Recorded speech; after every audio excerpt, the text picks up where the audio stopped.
good morning, all my sweet lovies. Hey, how's everybody doing? Hey, we're studying the courageous men and women of the Bible now. And yesterday we studied Noah, and I think Eli mentioned I called Noah Abraham one time, so ignore that. You knew I meant Noah, right? Because today we're going to study Abraham. Abraham was also very courageous, and he became known as the father of Israel, of the nation Israel. And you wonder, how did he get to be the nation of Israel? Because God called him to. There's lots of things that God has for individual people, and you have a specific unique calling, and his calling was to be the father of the nation of Israel. And you guys are unique too. God has called you to do some very unique things that only you are supposed to do. Maybe others do similar things, but you have something specific that God wants you to do. And every day, we know the main thing we learned is to love. That's the greatest commandment, isn't it? To love the Lord your God with all your heart, your soul, your mind, and love your neighbor as yourself. So anyway, today we're in Genesis 12, and this is what God said to Abraham.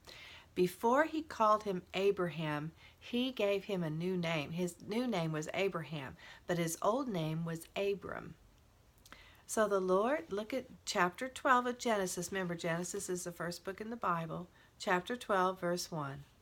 The Lord had said to Abram, "Leave your native country," that means the country you grew up in, "your relatives and your father's family, and go to the land that I will show you. I will make you into a great nation. I will bless you and make you famous, and you will be a blessing to others. I will bless those who bless you and curse those who curse you, who treat you with contempt. All the families on earth will be blessed through you." So, Abram at this time, did not even know where he was going. God just told him to go, to leave where he was at. So what do you think you would do? Most people would say, "Well, where are we going? I don't want to leave if I don't know where I'm going." But he was very courageous. He heard God's voice, and guess what? In verse 4, it tells us what Abram did. Abram departed as the Lord had instructed. Abram believed God. We should always believe God, because he will take us to wonderful places and plans that he has for us. So Abram departed as the Lord had instructed, and Lot went with him. Now Lot is his nephew, his brother's son. Abram was 75 years old when he left Haran. He took his wife Sarai, his nephew Lot, and all his wealth, his livestock, and all the people he had taken into his household at Haran, and headed for the land of Canaan. When they arrived in Canaan, Abram traveled through the land as far as Shechem, and there he set up camp beside the oak of Moreh. At that time, the area was inhabited by Canaanites. Then the Lord appeared to Abram and said, "I will give you this land to your descendants." So as he's traveling, God tells him what land, where to stop, is the land that's going to become his, that he's giving to him. So Abraham built an altar there to worship, and he dedicated it to the Lord who had appeared to him. After that, Abram traveled south and set up camp in the hill country, with Bethel to the west and Ai to the east. There he built another altar and dedicated it to the Lord, and he worshipped the Lord. Then Abram continued traveling south by stages toward the Negev. Then the whole next section, there's a famine in the land of Canaan, so Abram feels forced to go to Egypt where there's food. And he has a problem there in Egypt, but the Lord helps him through it. And we're not going to talk about that today. You can read that, though, for yourself if you'd like. So after the famine was over, So after the famine was over, look at chapter 13, verse 1. Abram left Egypt and traveled north into the Negev along with his wife and Lot and all that they owned. Abram was very rich in livestock, silver, and gold. From the Negev, they continued traveling by stages toward Bethel, and they pitched their tents between Bethel and Ai, where they had camped before. And this was the same place where Abram had built the altar that we just mentioned, where he worshiped the Lord again. Lot, who was traveling with Abram, had also become very wealthy with flocks of sheep and goats, herds of cattle, and many tents.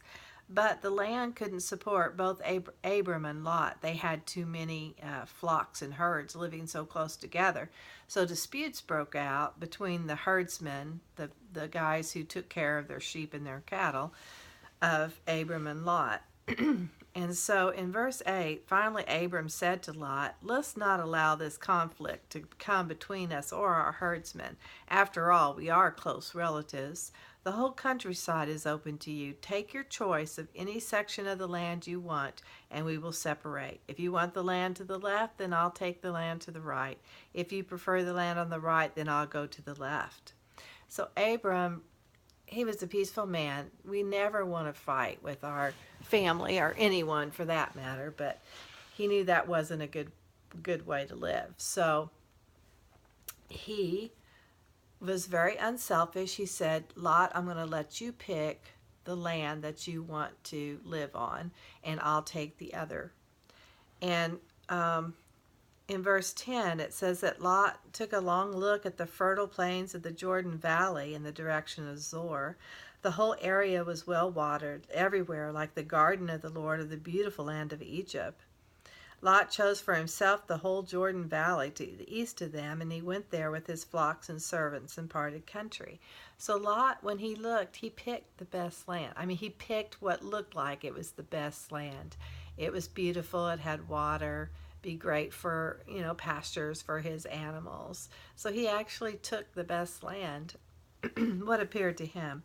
And Abram settled in Canaan, land of Canaan, and Lot moved his tents to a place near Sodom and settled among the cities of the plain. Now here's the key, verse 13.